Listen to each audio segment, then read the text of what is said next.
The station where our veterans' voices are heard. MBR Talk. Hey, thanks for supporting our channel by watching and listening. Find us on the web at mbradio.us. Think of all that time. Every wait in the winter. All those hours no one else saw. Every sprint in the summer. Think of every sacrifice. Early mornings on the levee. Late nights in the film room. Bus rides to playoff games. Every bump in the road. Every moment of ecstasy. Every moment of doubt. Years wondering. Is it all worth it? It's all led to this. Man, I got this. It's a 60-minute drive for a 60-minute game. After all the miles we've traveled, we're almost there. After all the hours we've worked, one more can make us legends. After all that time, this is our time.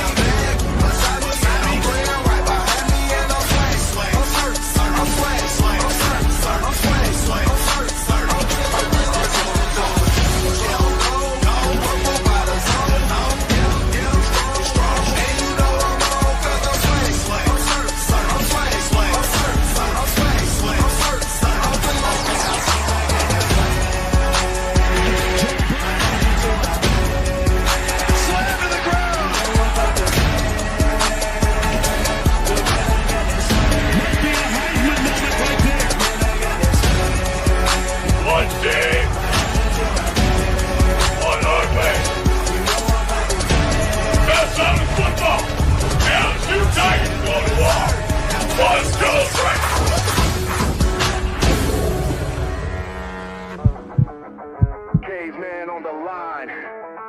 HG got the stats. No filters, no suits, just facts on blast. He seems like no nonsense guy. Like re-emphasize that for the Saints fans out there on TikTok. Caveman. What did you just say? The rebuild starts right now. Marshawn Lattimore's gone, so the defense, but we're not getting any better. We break it all down like overtime. Looking to get it into Smith. What a pass! That game! Danielle Smith with the game winner! Oh my goodness! And that is why you have Aaron Fry pass the ball in. No filters, no fake control.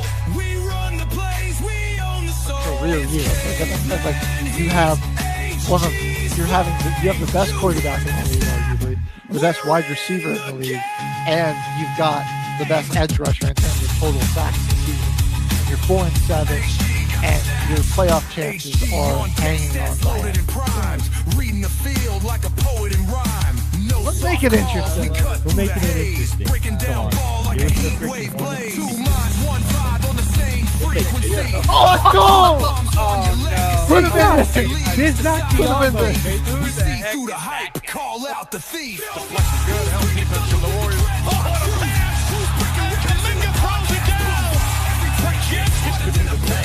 This ain't a game, this is watch every game the rest of the season in the NBA. So don't you go stand in your nose to see that. You're such a hater.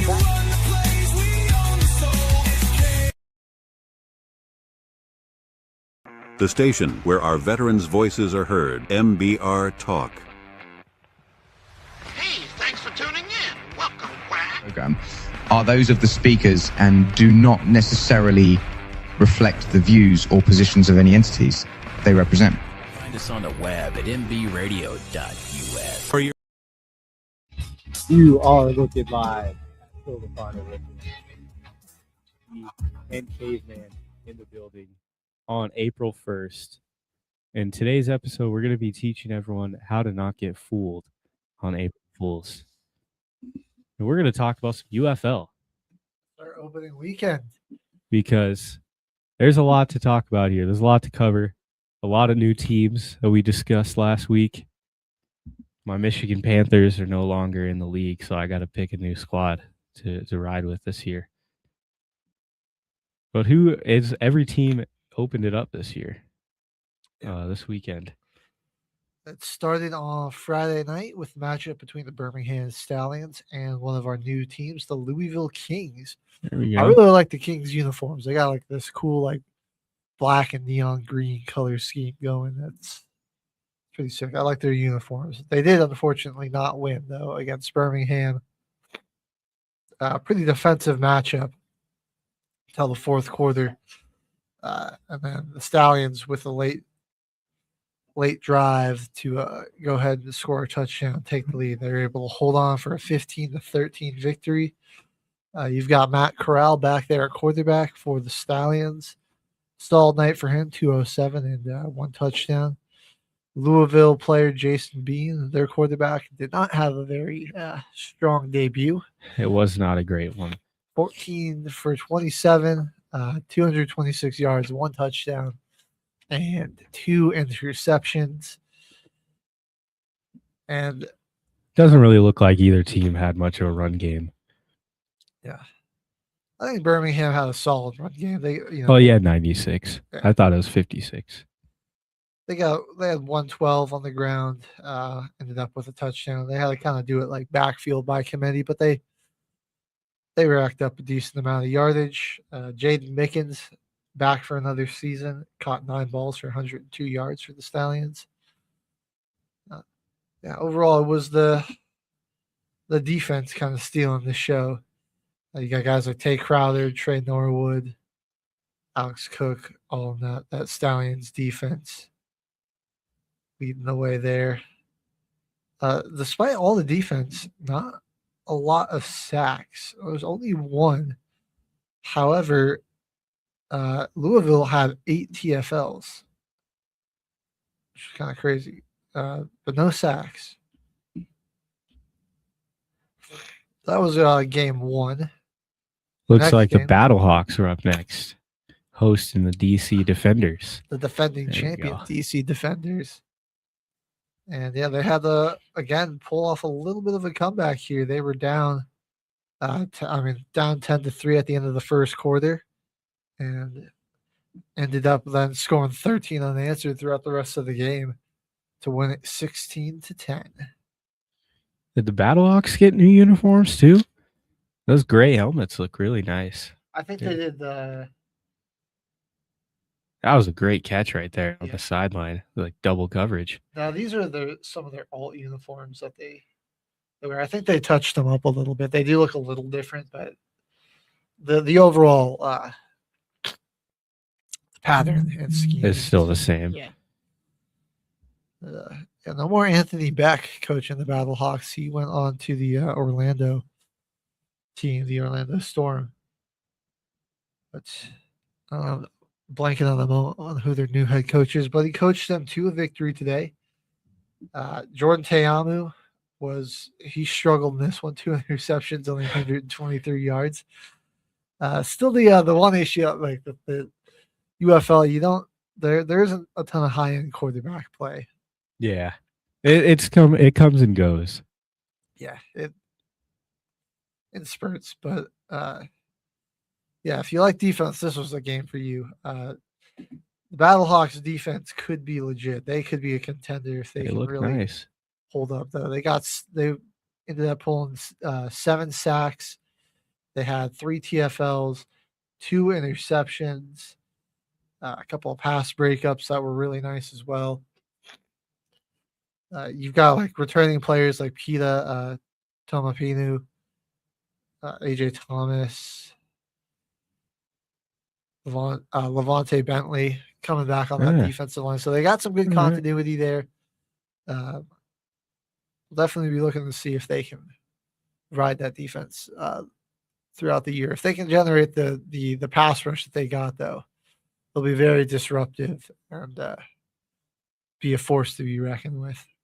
This was the first game, too. We saw the 4-point field goal in action. DC didn't score a touchdown in this game at all, but they opened it up with the first 4-point field goal this season, 60-yarder exactly from McCrane. And yeah, this game was really all defense. You can tell just from this scoring summary right here. It's barely one section of this page, and it's all St. Louis. Yeah, the defenders' offense just looked like they've got some new guys there. There's been some shifting. You thought with Teamu coming back that there might be a little bit of a continuity there that they could build off of, but wasn't the case in this game, and they end up starting the year 1-0 on their title defense, or 0-1 rather on title defense. Now, this next game, this might be the team I go with, honestly. The Dallas Renegades. They're looking pretty solid offensively against the Houston Gamblers. Yeah, on the 28th. They kind of dominated them. Gamblers didn't get a whole lot going. They were only 3 points in the first half. And touchdown in the fourth quarter kind of came in garbage time. Really, their big highlight was kick return touchdown that they had. And like one of the most exciting starts to a third quarter I've seen. So, and it opens up and Houston immediately hits like a 66-yard touchdown pass. And then the ensuing kickoff, you have Jalen Marino Cropper run the kickoff back at 93 yards for a touchdown. So a lot of excitement there. But Dallas's offense looks really good. They put up 36 on this one. They had a lot of good drives going. Only 72 yards on the ground. So this is like the one team that might have a nice little passing game. Yeah, they probably got the best quarterback. They had the best quarterback performance week one, that's for sure. Austin Reed's 376 yards, tied the league record for passing yards in the game. Fun fact, and 3 touchdowns. I'm giving credit to his receivers, though. Tyler Vaughn was really good. Yeah. He's a great route runner, really underrated. Back for another season in the UFL. He went off to seven balls for $144 and touchdown. And Greg Ward, his three catches for 93 yards and a touchdown. And Ellis Merriweather, 6 catches, 47 yards and a touchdown. This might be the one team that we see with a real explosive passing game all season long. I think right now they're also probably the favorites. That defense played pretty well too. Like I said, only really 1 touchdown given up, and that was in garbage time. You know, like the game was well within hand at that point. You're up 36-11. Pulled in 3 sacks on the day. Trey Follin, Bobby Price, and Kevin Strong Jr. all getting in on the action. Stephen Jones and Sean Wade both pulled in an interception there too. So a couple of sacks, a few takeaways. I believe one of those was a pick 6 as well. Sean Wade's one was, yeah. So they had a really good performance. They're looking like, I think right now, the favorite to win it all. It is just week 1. It's a long season that we'll see how things got a might long shift. way to go. You know, this was a good way to start the season for the 2 Texas teams play each other. A nice little battle for Texas week 1. That's always nice. Yeah. Now, their final 2 games here, we had the Orlando Storm and the Columbus Aviators squaring off. 2 new teams. 2 new squads. Was a pretty good game, actually. Looked like the Storm were going to crush the Aviators, but a late rally kind of gave Orlando a bit of a scare, but they ended up holding on 23-16. I was cracking up because I was getting a chance to watch some of this game, man, and they had like 2 scoring drives in a row for Orlando where they were like Sam Acho's on the sideline talking to Captain Motherland, the defensive coordinator of Columbus, and he is just watching his team get gashed, and it's just so so pissed on the sideline, and Sam Acho's just standing next to him with the. I forget they do like mic in those his face. in-game while the play is happening. Do those interviews sometimes? Yeah, That is like hilarious. it's cool. I do like the all access. But it's funny too because like In those moments, you're just watching a man die. yeah, it's so upset. Like you can see like in some of the highlights there, like they're talking to like the backup QBs, like what's the play call here, like as the play call comes in, and yeah, like he's talking to Captain Motherland on this one touchdown run, and he's like they had a blitz called and it's a run. He's like, oh crap, it's a run. Okay, we just can't overrun it. And then he watches like his team on like the whole left side all run up the field and just leave this lane for the back to go up, and he's like trying so hard not to swear because he's on TV. And Sam Acho goes, well, he said they can't overrun it. As you can see there, they clearly did. I was like, oh, he is like, Sam, you are just terrorizing this man. Leave him be. At that point, you just got to end the interview. Yeah. That's hilarious, though. Broncos fans, here's the last name you might recognize. We got Jack Plummer. I believe he's the nephew That's of pretty cool. Jake Plummer, quarterback in the Storm. He was good, man. 17 and 22, 240 in the touchdown. Really, yeah, he was really efficient with the football. Led some nice drives. I mean, Orlando went to a lot of different backs in this game, but they ran the ball really well. They put together some nice sustained drives. Another name Broncos fans might recognize, KJ Hamler. Oh, all right. With the Storm as well. Chris Rollins back for another year in the league now with Orlando. And then Jalen McClellan is also back. He's now quarterbacking the Aviators. And Toa, the absolute bowling ball of a running back, is on the Aviators as well. So, yeah, this is a pretty good game. We had this might be my team right here, Orlando. I like their colorway. Yeah, I like their uniforms. The orange, purple, and black. It's sweet. Dude, yeah, go check out. Like Orlando has really sweet colors. I like Louisville's as well. Like they got some sick unis. So I like they're getting a little. They're experimenting with some different colors that like aren't the tried and true method. They're going to some different things. I like to see that. So, and I thought Orlando and Louisville both really clean.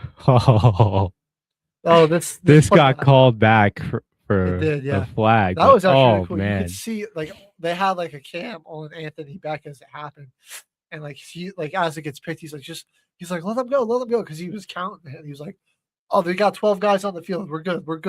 He's like, don't even try to tackle him. Like, don't risk getting hurt. He's like, it's coming back. So that's one of those cool things with the all access that the UFL is doing. So it looks like they got some like interesting like triple option plays in their bag too. They get a little bit creative with it. From what I saw in the highlights, though, the interior of their offensive line has got to get some work for the rest of the season, because earlier in the game, when they were trying to have Plummer drop back, he was just taking a lot of sacks, getting a lot of pressure, having to just dance around in the pocket trying to make something happen.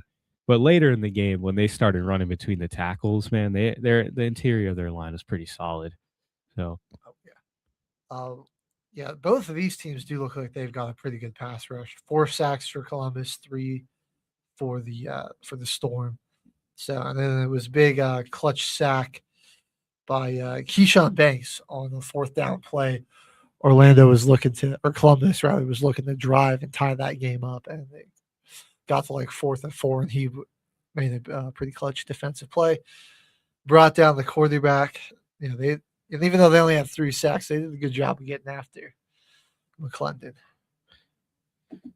Another name that Bronco fans might be familiar with, isn't it? It's Trevor Simeon that's on the Colorado Spartans indoor team or whatever. It's Paxton Lynch. Paxton Lynch is on the Colorado Spartans. On that indoor team. We're familiar with Paxton Lynch.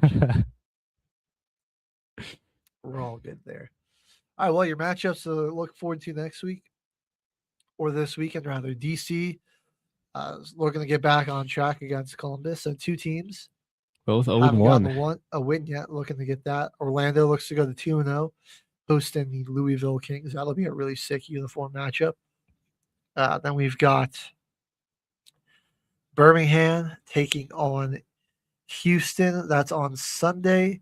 And then an odd Tuesday game on FS1, but that's going to be St. Louis taking on Dallas. So Okay. great defense versus great offense. That will be a pretty good matchup. We'll see what gives in that one. Those are your matchups for next week. That's the UFL opening the weekend. Not too bad. It's a shorter season, but it gets you some spring football. Friday night and Saturday night football. You gotta love that, but it's not in the NFL. You know what I mean? Oh yeah. It feels like a classic, like college game on a Saturday night. That's Got its own feel. Some of these rules are interesting. I like the no push thing. We're seeing some interesting strategy. A really interesting call that I saw over the weekend where they had like a 4th and short, and they line up in shotgun. They motion the back out into the backfield, so you got 5 wide receivers. You spread them out, and then the quarterback all of a sudden you real quickly runs up under the center, and they hike the ball and dive forward. So instead of having guys push, and you try to get them in the trick bag, defense out, and then open up. That was some interesting strategization I saw. And then the not punting after you cross the 50. If you get like sacked and you go back behind the 50, you cross so you can't punt. Interesting strategy that you got to deal with there. So if you cross it one time in the drive, you can't punt. Yeah, you're not allowed to punt. So you've really got to be careful with your play call. Like when you're right around that area, you don't want to go backwards and get yourself in the 2nd, 3rd and longs after you've crossed the 50 and then end up back behind it. So that'll be. I'm really intrigued to see how that strategy goes. I've seen some teams try it.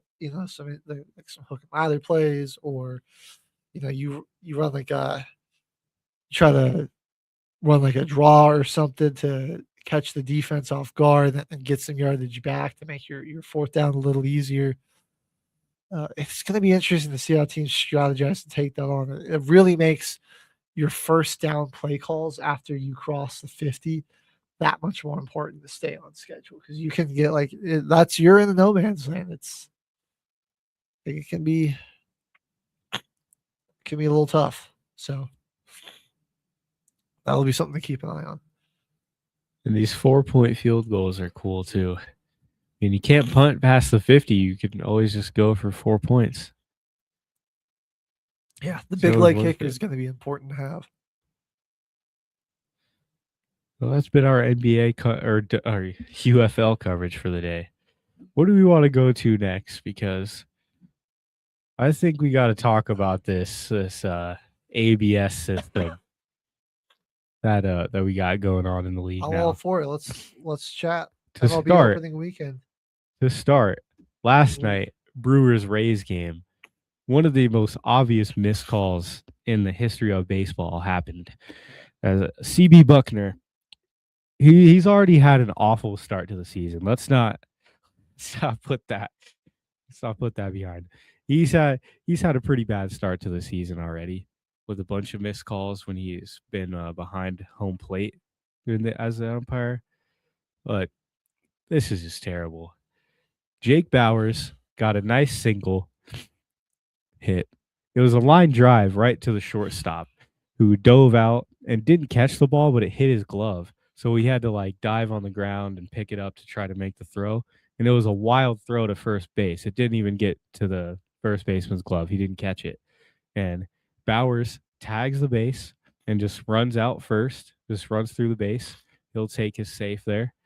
And CB Buckner goes and reviews this for some reason, saying that Jake Bauers didn't even tag the base, and that because they tagged him after they picked up the ball, that he was out. And this was just so obvious that he touched first base that both the managers were laughing.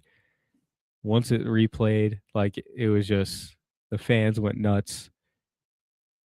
I don't even know how you could miss that because he was the first base umpire. Dude, I really think a lot like some of these umps are getting checked in, and it's like, oh, like you better be like your personal bias or like you trying to power trip or screw some guys over. It's get like they can call you out now. Like I'm all for like officials sometimes seem to get like power trippy and want to influence the game more than they should because their personal feelings towards a player or whatever, you know.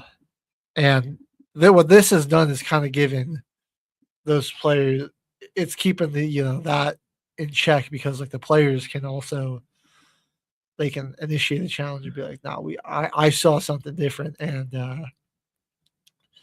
this is his resume already. also like I mean it's also tough to get some of these calls right, so it also just gives a second set of eyes, but it also takes away those egotistical refs' powers to It just does. screw over a player because it happens. Like I'm sorry, but it does. Like I can't. Yeah. They do that to they do that. There's good umpires, and those ones I feel like they're kind of having a lot taken out on them because there will be a pitch that goes into the ABS system, and it'll be like 0.1 out of the strike zone, and they know he might have called it a strike, and then the batter and the whole dugout is like, "Come on, how'd you miss that?" It was literally like a centimeter away from the strike zone. There's calls that are like super tic tac that it changes, but you could also be like CB Buckner in the opening weekend, where 6 out of 8 challenge calls were successful during the Cincinnati Reds 6-5 11 inning win over Boston on Saturday in that series. And those ones weren't even close. Like a few of them were like a couple. There was like 0.2, 0.3 out of the zone. But there's some that it was like a clear ball. And like he just missed it. Speaking of the Reds, last night they like very first pitch of the game. They're at home playing the Pirates. They throw it gets called the ball, immediate challenge by the catcher. And the very first the instant the ABS comes out, you see that ball is right smack dead in the middle of the strike zone. Like it was the most egregious missed call. And I'm glad, like it's pretty fun. Bad calls like that need to get overturned. Like, yes, they do. You can't just like let the like it's okay if humans make mistakes. Like there should be like a backup, so we can let the players have more impact on the game. Nothing can really take the excitement out of a good game when you're like, man, it feels like the officials kind of just took over. Yeah, especially in the MLB, because these games are a lot more slower paced than college, like baseball or softball. Both college baseball and softball are a lot more fast paced, and they're a little bit more offense heavy than the MLB. Not every game is like that, but I'd say a good majority of MLB games are a lot slower paced. I gotta say that like MLB be cooking with like these new rules that keep coming up, first the pitch clock kind of sped the games up a little bit, brought some more excitement, bringing some fans back, and now this has been a lot of fun. You had the compression bats or the whatever they were called. What were those? Everyone was talking about at the beginning of last season. Oh, those little torpedo bats. Torpedo bats, yeah. I don't know. Like MLB just feels like it's in a really good place. Like for a while it was hard for me to get into it because again it was very, it was slow, but like the game feels like it's getting really exciting. You've got a lot of great personalities. You've got your villains and the Dodgers, and the bad officiating is what made it slow because it really bogged down the offense, which also bogs down defensive plays, and you don't get to see as much happening at all. Right. Like it's just bogging down the game. It feels more and more like you're watching the players get to influence the game more than anything, and that's what everyone wants to see. That's all part of the game. Like, yeah, somebody has to be there to, call the rules of the game. Right. But you don't have to call it based on bias and based on what you think should happen. It's got to be what literally just happened in front of your eyes, like Jake Bowers stepping on first base. All right, well, let's see how some of these teams are looking to start the year. I mean, it's been only like 5 or 6 games for most teams. So yeah, they're in like their first and second series of the year. The Rockies' lone win is against the defending World Series runner-ups, but it is a win. They beat them 14-5. Win's a win. Wolf. That's actually Toronto's only loss so far this season. Eventually, we'll get to a point where we can win a series. Yeah, got swept by the Marlins to start, but whatever. Marlins are actually leading the NL East right now at 4-1. Look at that. They've been playing a lot better. I know the NL East will probably be pretty good. You got the Braves, the Phillies, the Mets are in there. I think those teams will all be pretty good. Atlanta Milwaukee Braves. and St. Louis look like they're going to be pretty good. I'm hoping Atlanta stays healthy. Me too. That's one thing. They could always make a pretty good postseason run if they were just healthy. I feel like if Atlanta is healthy, they're probably one of the best teams that has a shot to take down the Dodgers head-to-head. But yeah, LA is pretty stacked. They're looking to go for a three-peat here. We'll see though. Very early, like we said, we got a lot of games left in front of us. So we'll see how this season shakes out. Who knows who gets hurt and what? We still got we're 5 games in, so we got 157 to go still. So yeah, we'll hold on to our 157 games left with the Colorado Rockies pitching rotation of nightmares and doom and gloom and despair. Kyle Freeland, Michael Lorenzen, Jose Quintana, Tomoyuki Sugano, and Ryan Feltner. Man, those are the goats, man. What are you talking it's about? almost like there's no salary cap in this league, and you don't just have to spend money on the stadium. Everyone already loves Coors Field. It doesn't need to upgrade every damn year. Upgrade the team. That would take spending some real money, Stadium upgrade. That's only it's a few $100,000. You don't have to spend millions to bring in these new good players. The nightmare rotation. Yeah. All right. Well, that's gonna bring us to our first break of the show. We're gonna go ahead, take a quick music break, but don't go anywhere. When we come back, we're going to have the Caveman on the line. NBA and NHL playoff. No filter, no shit, facts on blast. No.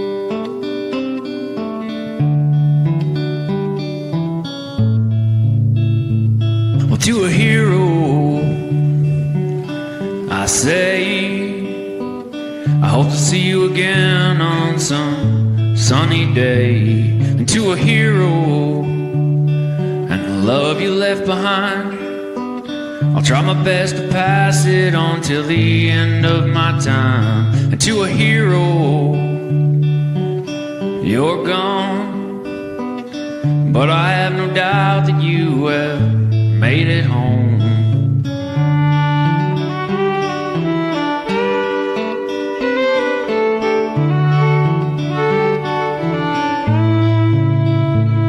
And to a hero,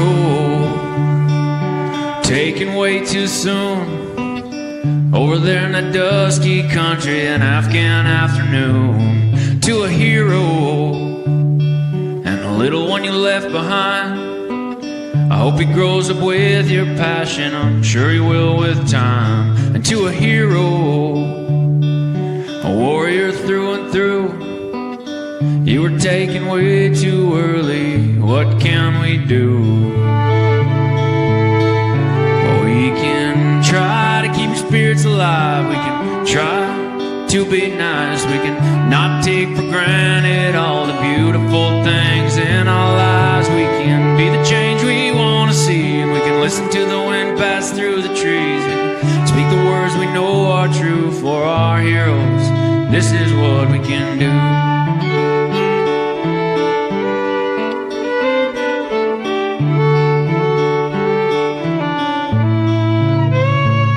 To all the heroes taken from our life, at home or in those countries, fighting for what's right. Now we can do this for you and all your kin, and make this world a better place for your kids to grow up in. And we can try to be true, admit when we don't have a clue, and be there with the ones we love until our time is good and through. And we can be the change we want to see, and we can listen to the wind pass through the trees. We can speak the words we know are true for our heroes. This is what we can do.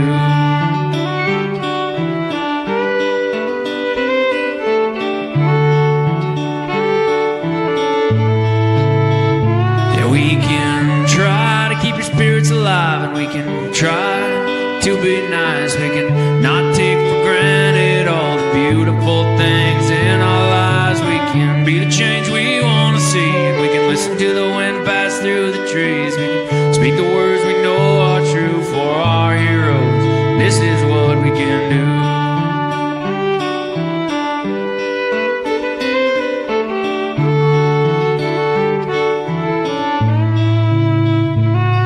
To a hero,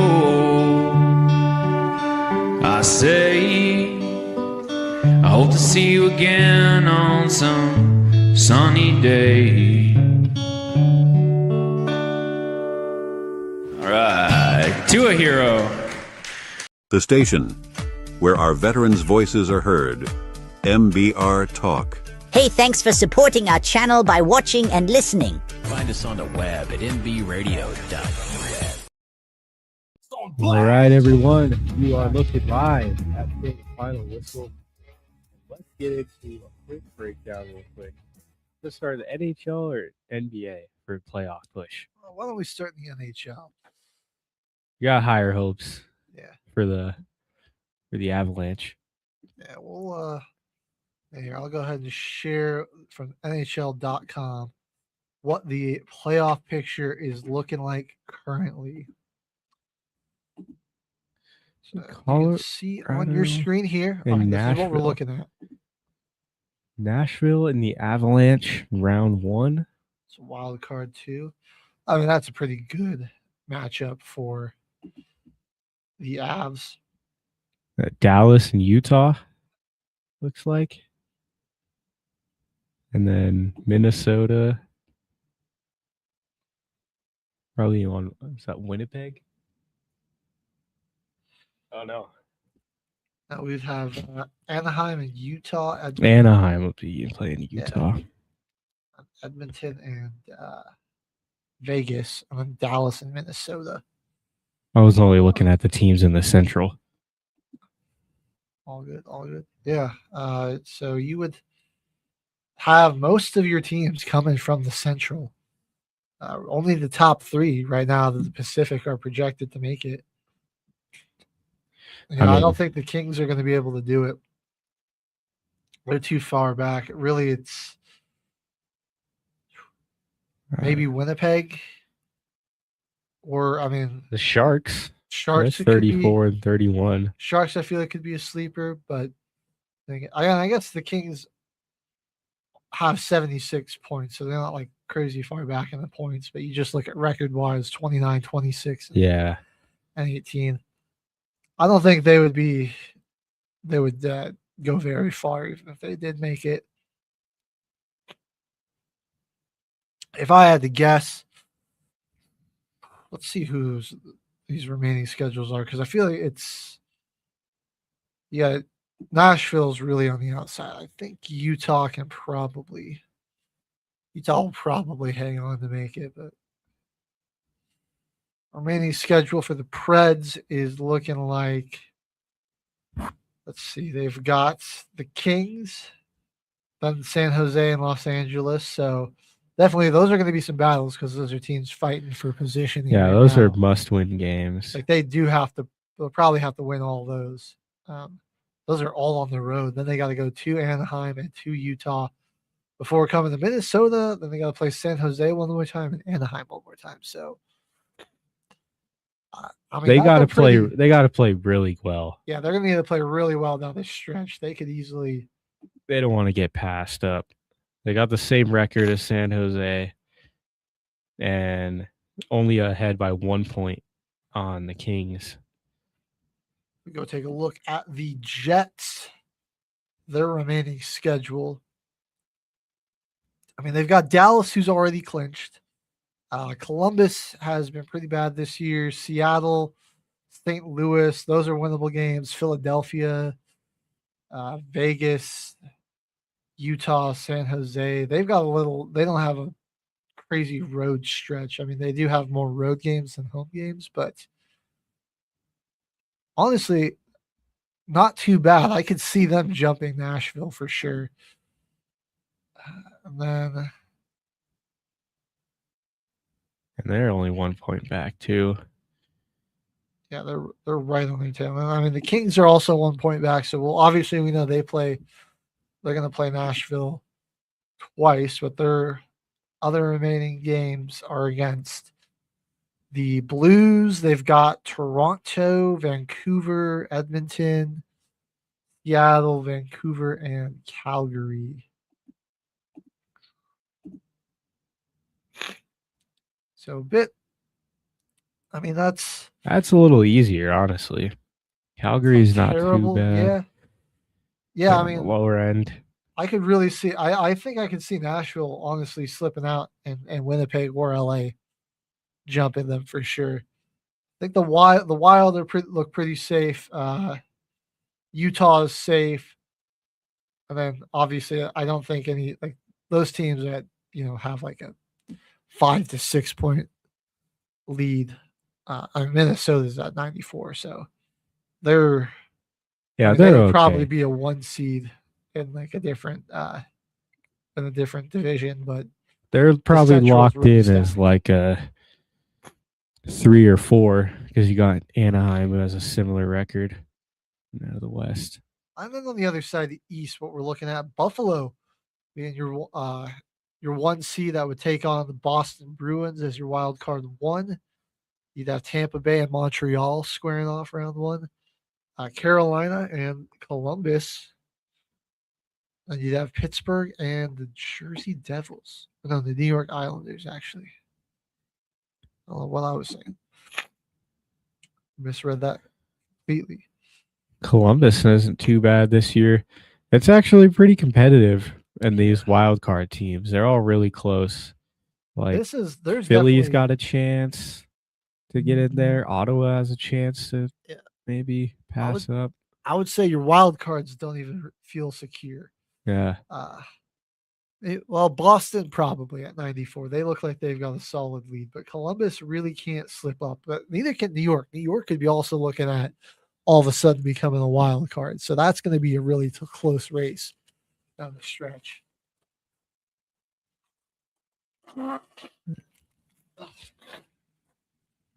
Philly being right on the tail, too, of Columbus.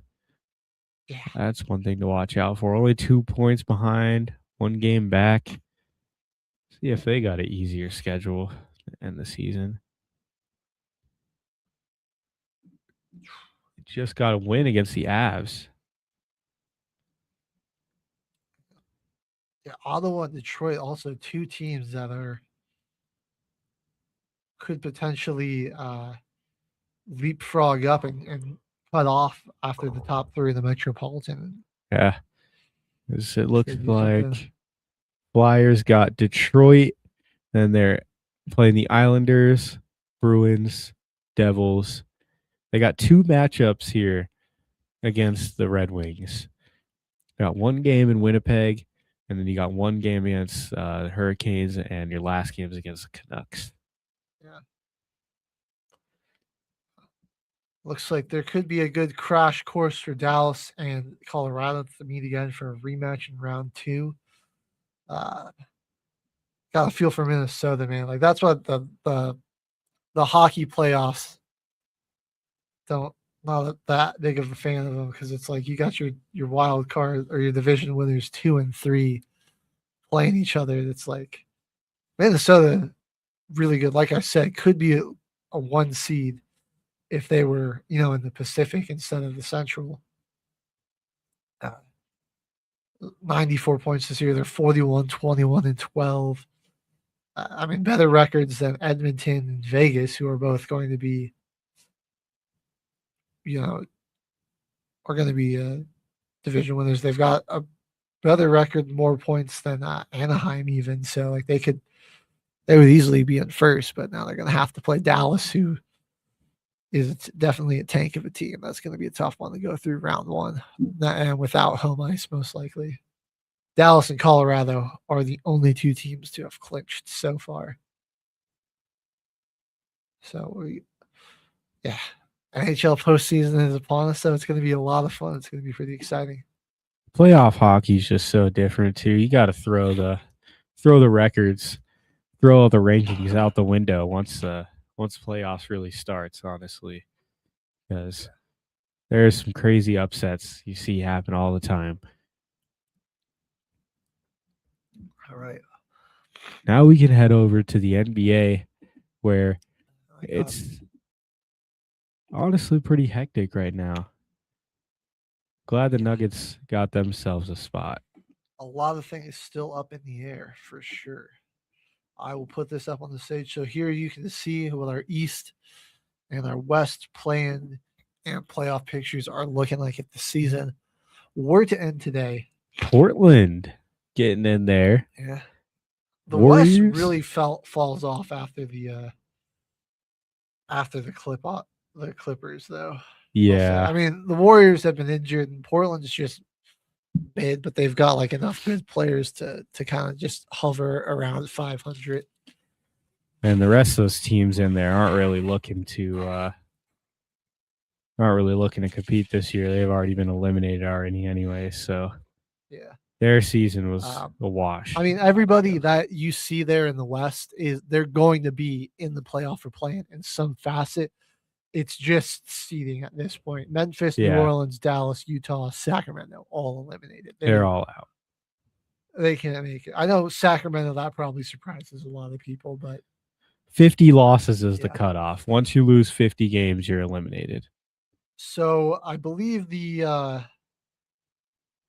Warriors and Golden State, they're going to be in the plan no matter what. The Warriors and the Trailblazers. Yeah, they're going to be in the plan no matter what. Their seeding may change. Golden State, I think, is going to probably stay as the 10. I just probably try to stay healthy and try to get healthy for the plan, and then they can definitely, if they get Steph back, I think they can take down Portland. I would honestly say Phoenix probably beats LA, gets that 7 seed. And then you're looking at Clippers, Warriors. I don't hate saying the Warriors could win that, but I think the Clippers, Kawhi's having a really good season. I think the Clippers would probably win that and go take on the Thunder round 1. I would say if the Warriors don't got Steph Curry and they're not fully healthy, they don't have a pretty solid run with Kristaps before the end of the year, I think that Portland could probably beat them. If they don't have Curry, I think they absolutely lose to Portland. And the Suns, Clippers, that's a tough one. That's a tough one, honestly. If you had Dylan Brooks still, I would probably give it to Phoenix. Let's look at the rest of there. I do think that Phoenix just overall is a better squad. And I think like Dylan Booker really does show up in these big games, or Devin Booker shows up in these really big games. I'm looking at is the 4-5 and 3-6 and how those could change, right? Because you've got Denver could potentially jump the Lakers, but both squads do have semi-difficult schedules to finish it out. So LA is looking at a road trip to OKC and then to Dallas before they're home against OKC at Golden State. And then they got Phoenix and Utah to end off the year. So easier road. Yeah, there's a good shot that they can hold on to the 3 seed there. That's where the Nuggets, I'm like, I think it's a little tougher for them. The next game's against Utah, and then they have San Antonio, Portland, Memphis, OKC, San Antonio. So we'll see. I mean, those last 2 games, like the Thunder and San Antonio have definitely clinched some scenarios. So like those could be, give me games, but like for those 2 teams, like winning each game is definitely paramount down the stretch. And then each of those teams already clinched their division. Yeah. And then like if you're Minnesota or if you're Houston, like do you want to try to flip flop? Or are you good where you're at? I mean, I think for both the Nuggets and the Lakers, like I think we'd both rather probably see the Rockets round 1 than the Timberwolves. T-Wolves are, I think, a little bit more of a complete team. They just are less likely to go cold on offense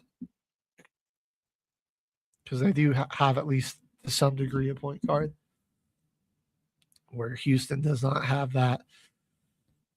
Yeah, that's going to be really close there. Denver has clinched postseason berth, so they'll definitely be in there. San Antonio, OKC, and LA have all clinched their divisions, which doesn't mean a lot, but that does mean they've also clinched the playoff berth. Then we look over here at the East. Playing Hornets, Heat, Magic, and the 76ers.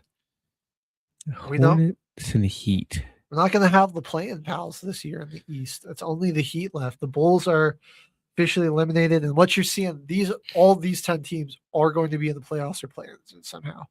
Everyone else in the East has been eliminated. There's just too far get back to really catch up. The Wizards, they haven't even got to 20 wins yet. They're not making it to the playoffs. So this is your guaranteed 10 teams seeding looking to change. Because the Heat and the Hornets both 40 and 36 right now. So with the Magic being 40 and 35 and the 76ers are 41 and 34, you have all those teams could possibly change. And then looking at your 5 and 6 seed, those teams could possibly drop down into the play-in. Toronto is only up 1 game on Philly. Yeah, there's a lot of shifting definitely that could happen here. We know Boston and New York and Detroit have all clinched, and I believe Detroit's clinched the 1 seed as well. Yep. You were telling me that before the break. 55 wins for them, really good season. OKC another 61 season. So those are going to be your 2 1 seeds. Let's see. I mean, if our matchups hold, like I don't know if these could be subject to change. I think if you're Charlotte, you definitely want to try to jump up here. The remaining Heat's schedule, a tough matchup. The remaining schedule ain't too bad. I mean, you're gonna have you're ending off the year with Boston, Detroit, New York, but all those squads have clinched. So you could be facing, lineups that are with starters resting, worrying about the health of their players. Like those could be this could probably potentially be easier matchups. So you're gonna have Phoenix.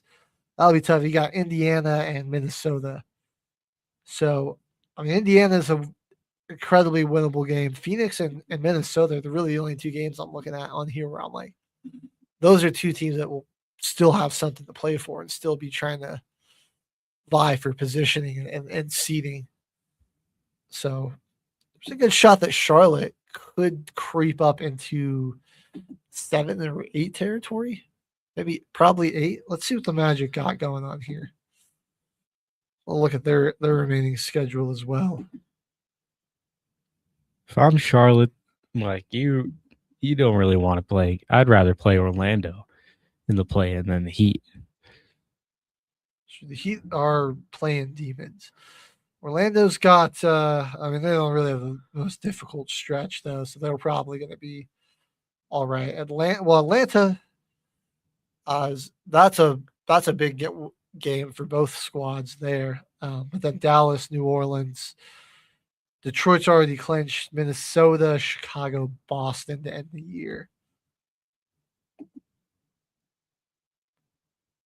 That ain't bad. So, yeah, that's ain't pretty too doable. bad. It's like a must-win game against Atlanta, and then the rest of them. I mean, if you win those, you just get a safe spot. Assuming that these standings hold, you're looking at your 9-10 and your 7-8. Who do you think comes out of those? Just looking at it right now, probably the Heat beat the Hornets. I feel like they just have better size. Great scoring team that the Hornets are. While they were one of the worst teams in the league, they still had one of the best net ratings in the NBA, even when they were like 4-14. I'm going to go with the Heat in that one. 76ers and Magic. I'm going with the 76ers, honestly. I would say the Sixers won that. And winner of Heat and 76ers, I would go with the 76ers. And Maxey and VJ Edgecombe come in healthy to the playoffs and really lock it in. Good playmaking. Dude, if I'm New York, I hope Toronto jumps Atlanta. I do not want the Raptors round one. I'm not going to lie. They'll give them some fits. The Raptors will give them it. Even though that's a winnable series, I think you can get Atlanta. You can probably get done in like 5 games tops. Toronto could very well take whoever they play the 7. Oh yeah, and I wouldn't even be shocked if they won the series round 1. Yeah, very good young team. Like that's the only thing that worries me is their youth. You know, like it's like that with the. It's where like I think Charlotte might kind of probably won't beat the Heat because very really young experienced team against like guys that have been doing this with Eric Spoelstra for a while. And they're used to those type of games. That's my only little concern with the Spurs. As dominant as they've looked, it's going to be a lot of these guys' first moments in the playoffs. It's true. A lot of young players, you wonder about their composure in crunch time. Same thing with the Raptors. But I also wouldn't be shocked if Toronto wins a series. I wouldn't be shocked if the Spurs go to the finals.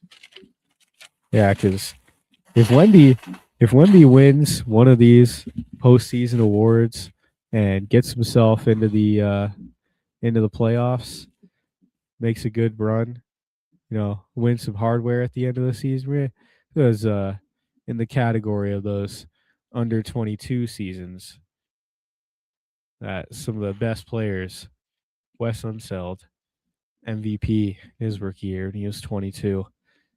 Got Magic Johnson going to get his finals MVP. He was only 22. Kobe Bryant, back-to-back. He was 21 and 22. So we could put Wemby in a name with some pretty, list with some pretty big names. There's a lot of. I know OKC, again, another 60-win season. They look dominant. They look great. I think I fear the Spurs more with what they got there. I think they're an unselfish team. They're just as good defensively, but unlike how the Thunder really have to rely on Shea a lot to score, they've got a number of guys that can hurt you in different ways. And like Wemby, can just completely take over a game. It makes it even harder. Their best player, probably one of the most unselfish dudes in the league, plays really hard on all ends of the floor, likes to get his assists. He's a team guy, Wemby. He's been doing this since he was young in France. And it's honestly like he knew that he was going to come to the NBA because like his English is super good. Like he is already like very bilingual and he's just 22. He's got some good, very strong opinions, and he gives his opinion out about like world politics. He gives his worldview. Like he's an adult. He's really mature person for his age too. Like that being your star and being one of the more unselfish guys on your team, like that is what puts them above every other team for me. Well, I forgot to do this with the NHL. But, so I want to do it for both. Let's, based off of these playoff pictures of the season ended today, give me your Stanley Cup matchup first. All right. I'm going to Avalanche. Yes, sir. Got to go with the Avalanche. And go with Pittsburgh. Go with the Penguins out of the East. Just as where it sits right now. Okay. Just because we don't even know if that seeding in the East is going to change or not. Honestly, I'm throwing it back to a rematch of when the Avs last won the World Series. Ooh. Colorado, Tampa Bay. I could see that. That would. Okay. I know we've done that before, but that'd be an intriguing rematch. I wouldn't mind seeing that. I think the Lightning got a good path. Buffalo, I love what they've done this season. But again, it's a bit of a younger team, and could be a little, new to the spotlight. So I think, that could just be a favorable path for Tampa Bay potentially to make it to the Stanley Cup there. So way too early Stanley Cup predictions. There we go. Now give me your finals matchup based off of this seeding that we got right now. Based off of right now. Spurs and the Celtics. You literally stole mine. I shouldn't let you go first. You stole my finals matchup. They were literally projected less than 34 wins, and before they had Jason Tatum back, they were already freaking pretty much clinched in the playoffs. And his Achilles blew up. Dude's already back, playing pretty solid. Jaylen Brown's in the MVP conversation. I mean, it's like, look at what there's no doubt their path could be. Like I think you get like the 76ers round one. Like, oh come on, that's belt. You little bro, the Sixers. Yeah, that's time. Belt. That Boston just owns Philly in that regard.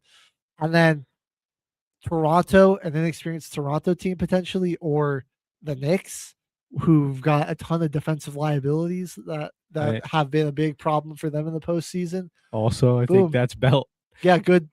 Like 2 series where they could wrap that up in like 4 or 5 games, easy.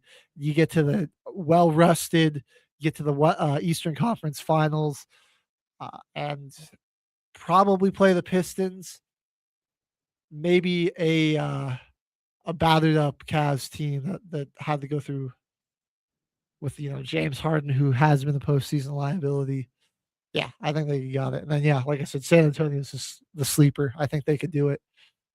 All right, it looks like our camera might have froze up, so we're actually going to go ahead and hit another break, get our technical issues worked out. Good. But don't Quick go anywhere. refresh. When we come back, we're going to have some 7-round NFL mock drafts for specific teams that we're going to do. So drop your favorite team in the comments, and maybe we'll do a mock draft for them. Stay tuned. You're listening to the final whistle on the Broadcast Radio. Hey, my name's Andrew Wiscombe, and this is my submission for the Gems in the Rough 2021 contest.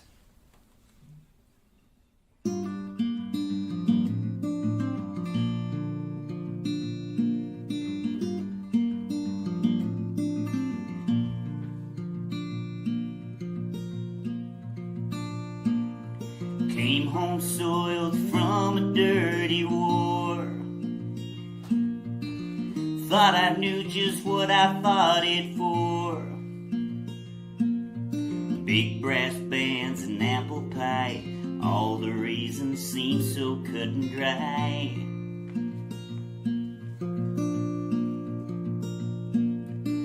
Overseas, a million miles away, through a million dusty, hard-fought days, bombed out towns and smoky skies, unshed tears have got me wondering why.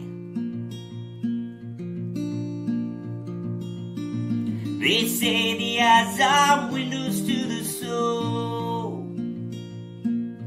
Please don't look too closely, well, there's nothing left to show. I hang around where I once played, trying to fake it through the day. Never really worked out anyway. 'Cause it takes a fool to fall for roses made with white mache. Oh, it takes a fool to fall for roses made with white mache.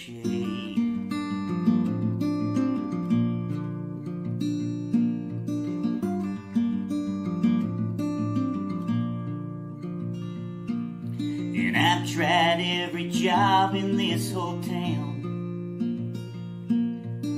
My aching mind refused to settle down. Uncle Sam taught lethal skills. Odds and ends now help to pay the bills.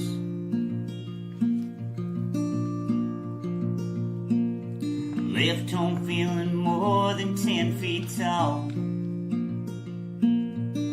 Quite a long, hard way for one to fall. Pride, it took a hand grenade, spangled banner doled into a grave. They say this place I live is called the home, but it feels more like a prison. It feels so numb, it feels so cold. They tell me I'm a special one to serve my country with a gun. So why do I still feel the need to run? No, I ain't a fool to fall for roses made with white mache. No, I ain't a fool to fall for roses made with white mache.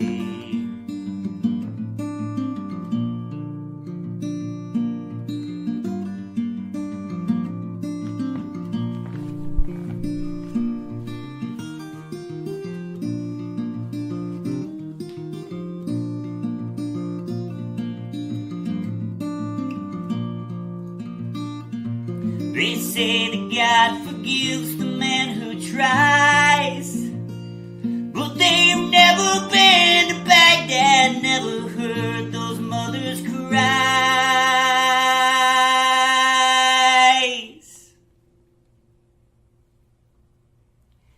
And when I lay me down to sleep, will he take my soul to keep, or will he cast me out into the deep? 'Cause he ain't a fool to fall for roses made with white mache. No, he ain't a fool to fall for roses made with white mache.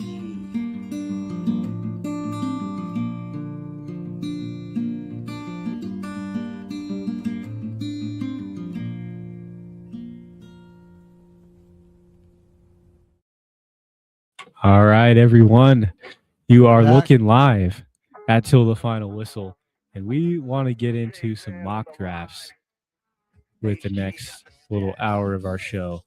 We want to go 7 rounds with the Saints and the Broncos. So we're going to throw some other teams in there as well. Yeah, so. drop your favorite team in the comments. We want to add at least one today. If not, we'll throw in the Packers or something for Jimmy Covers. Get him a pick there. So let us know. Who's your favorite team? Who do you want to see us do a mock draft for? Give everyone a second to comment in. We're going all 7 rounds. All 7. You'll see what we got going on here. I'll say I'll throw in the Packers for Jimmy just to. I like that. Give him an idea. Like who else do we think would be? Who's got some interesting potential to pick here?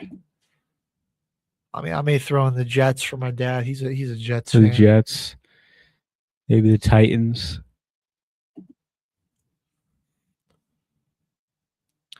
If you got any teams you want to see us mock, drop them in the comments. We'll hold on for a little bit longer before we start the mock draft. Now show you what we got working. We'll hold off. We'll hold off before we start. Here we go.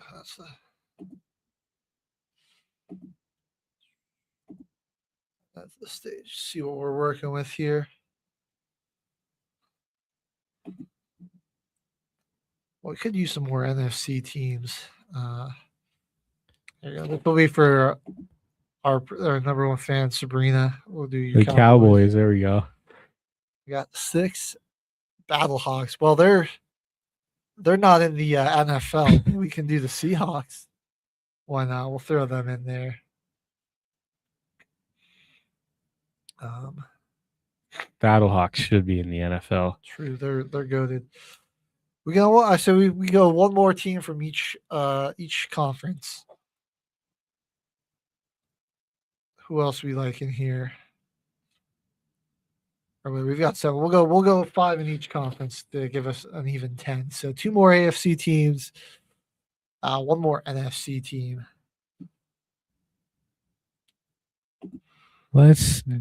I'm kind of feeling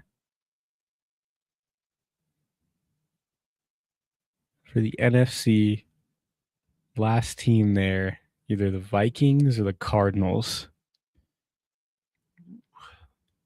Cardinals don't have Kyler Murray anymore. Are they going to try to make a move? I see Arizona because we could 7 rounds. They need a quarterback. There's some interesting possibilities there. They're going to have Garrett Nussmeier. Yeah. All right. 2 more in the AFC. I mean, the team that's trying to get over the hump, surrounded a little bit of controversy, Baltimore Ravens. Could be kind of fun. True. And challenge ourselves a little bit here. Maybe Miami. Miami would be an interesting challenge. Yeah, why not? They got to see what weapons they're going to build around Malik Willis. Somebody did say Ravens. Yeah, we could see. So there we go. We got 10 teams. We'll go ahead and jump into the mock draft here. The Raiders surprisingly go and get Fernando. Fernando's going off the board. And then I've got the PFF big board here. So we can finally I think this is probably the most accurate one to just judge our rankings off of who should go where. But I mean, Arvell Reese is the 2nd overall best player on here as the Jets. I mean, he just feels like he's very versatile as like somebody who can cover, play that Mike spot, but also be a pass rusher, a real 3-down linebacker. I think he just makes the most sense. I think it'll be good. You got a nice veteran in Demario Davis coming back home to the Jets this year. I think that'll be a solid pick. We'll go ahead. Bam. Arvell. Then we also have the Cardinals, and it looks like a trade was offered to us. They want to give us they want pick 3 for 15, 46, 77, and then 2 2027s. I don't know if the Cardinals can really bank on all that right now. Well, definitely, I mean, that gives you another 2nd rounder, That's either another third or fourth rounder. That's 77. And then you get pick 15. It's like, who's available to them right here at 3? I feel like they have to. A lot of options. Yeah, they have a lot. They have so many options right here that it feels weird to trade away. I mean, they need a lot, but they also, like, I feel like they could take a tackle here, but you could still get a tackle trading back. I don't know. We'll also bounce this one out to the audience. I feel like maybe the Cardinals wouldn't accept this, but if you were the Cardinals GM, would you take this? So would you take this trade? Trade back. They're just offering. They can't offer any players on this site, I don't think. No. So they're matching up the value with more with way more picks. Pop up ads central on this site. I mean, if this trade potentially had a guy like an offensive line piece or like a defensive line piece along with it, then maybe the Cardinals might consider it. But well, there it goes. Yeah, I don't think the Bucks would be willing to get rid of a guy like Wirfs now to pick a lineman at 3 or pick somebody at 3. It does say they could potentially use an edge here too. I mean, like we'll say they don't accept that. I mean, I could see them going like Ruben Bain, Jeremiah Love, or Sonny Styles. I don't know what their running back room is going to look like. Yeah, it's going to be interesting next year for them. I mean, I think if you're Arizona, you probably just go with like this beast of a defensive player. Even though Love is technically the third ranked player on the entire big board, and then Sonny Styles is 4th. Bain would be 5th technically. They could really use that presence off the edge. That was kind of the one thing that their defense was missing, was a lot of pass rush on the outside. I'm going Bain. Oh, the Bucks really want this pick. Well, they offered even less there. We're gonna reject that. And the city Kansas wants City. pick. Oh, they're giving them 2 firsts. I think they want. This is them trying to trade up and get Jeremiah Love, but I mean, I'm like, if I'm Tennessee, 2 first-round picks. That's not bad. Especially like, I know the running back room isn't like exceptional, but they could. I mean, I think they could really benefit from having 2 firsts. I almost inclined to take this if I'm the Titans.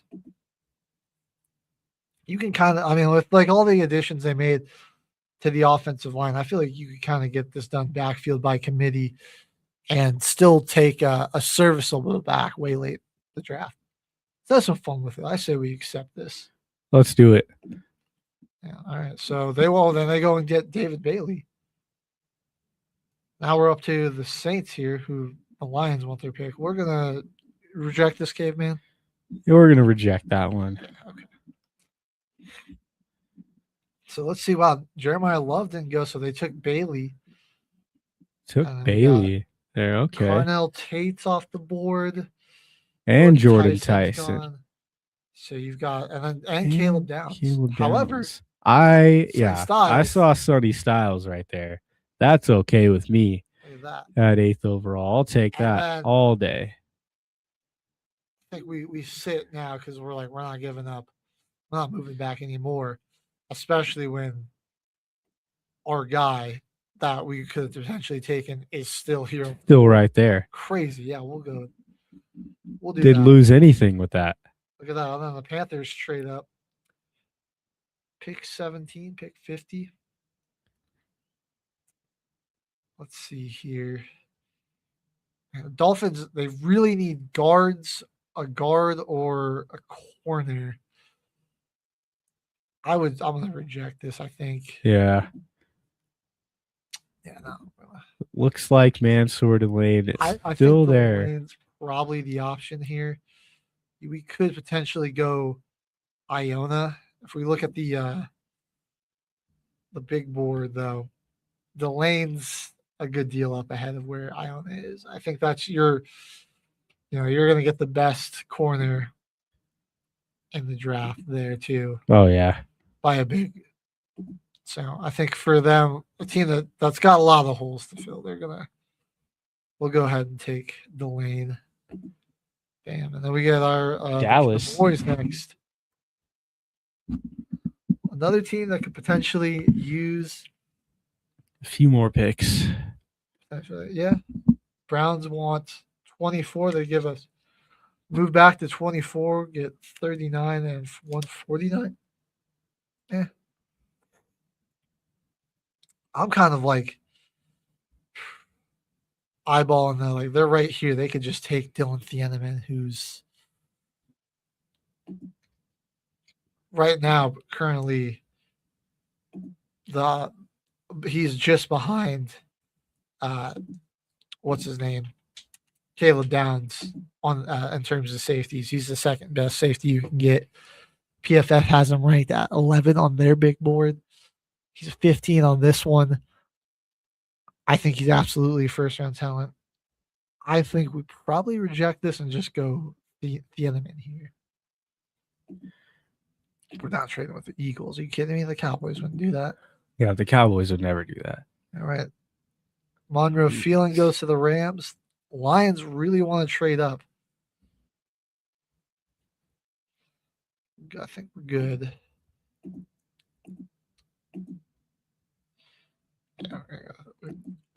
Ponder these all day. We're never going to get done with this. All right. Ravens need a wide receiver. Mekhi Lemon's sitting right there. I think that makes the most sense to me. It's unfortunate they didn't really get the guy that they need, because he does have like a very similar play style to Zay Flowers. Yeah, I think he's got a little bit more size and a bit. He is a lot bigger. Yeah, he can be more of a possession guy. Well, Flowers is like your speedy dude. We're gonna go ahead and take Lemon though for the Ravens. Good. All right. All right. Just reject that. We're gonna probably just turn down most trades, but we'll take a look at some of them. But we're gonna just keep going for now. Jets again. Potentially could use took Arvell Reese. Could potentially use, and then it might need a corner. Could use a wide receiver.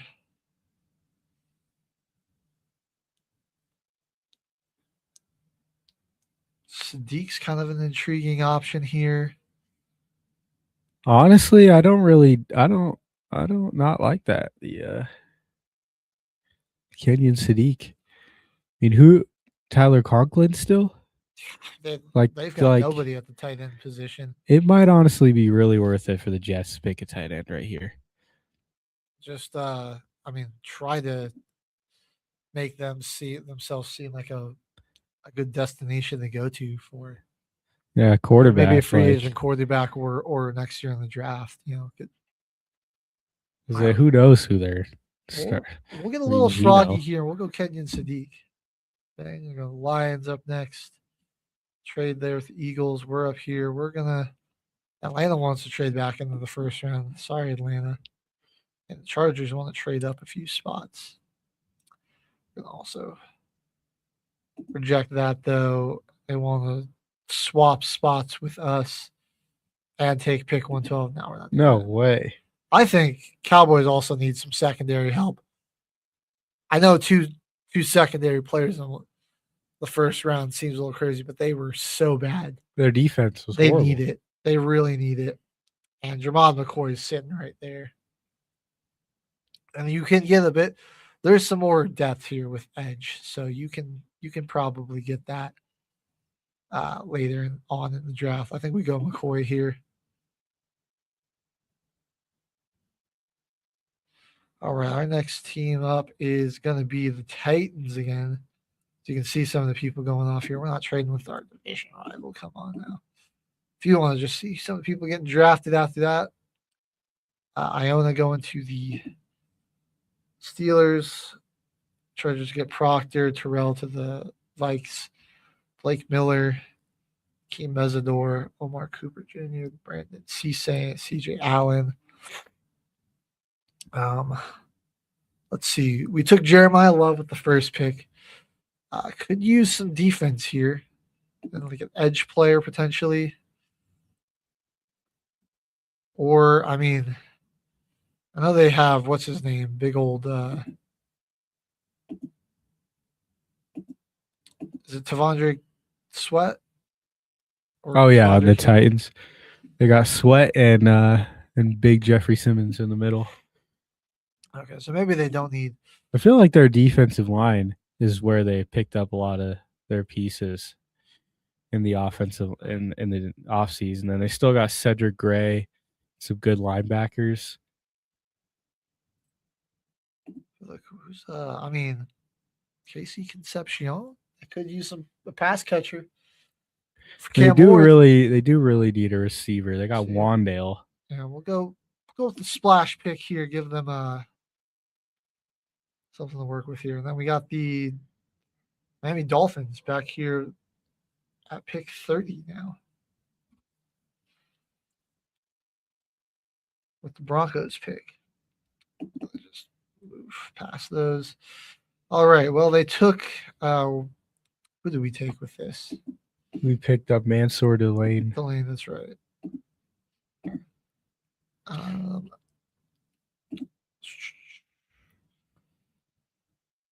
I say, yeah, now they probably want to go offensive line at some regard. I think, well, he's a little bit higher rated, but if you go look at the big board, though, I think Bissatoni's probably your best. One of your best players there. Or we could go. Oh, yeah, we could go Pregnon or Honestly, I think I Besantis. might go for Emmanuel. That makes a little bit more sense here. They've got him ranked way too low on here. Yeah, that one's not updated. Yeah, PFF's got I think the better overall big board. I say we go Emmanuel here. I like Pregnon right here. Interior lineman. That'll hopefully help shore up some protection. Then we got the Seahawks. We'll just through those real quick. Could use a couple of different things. Edge, a corner. We'll go see who's all available here.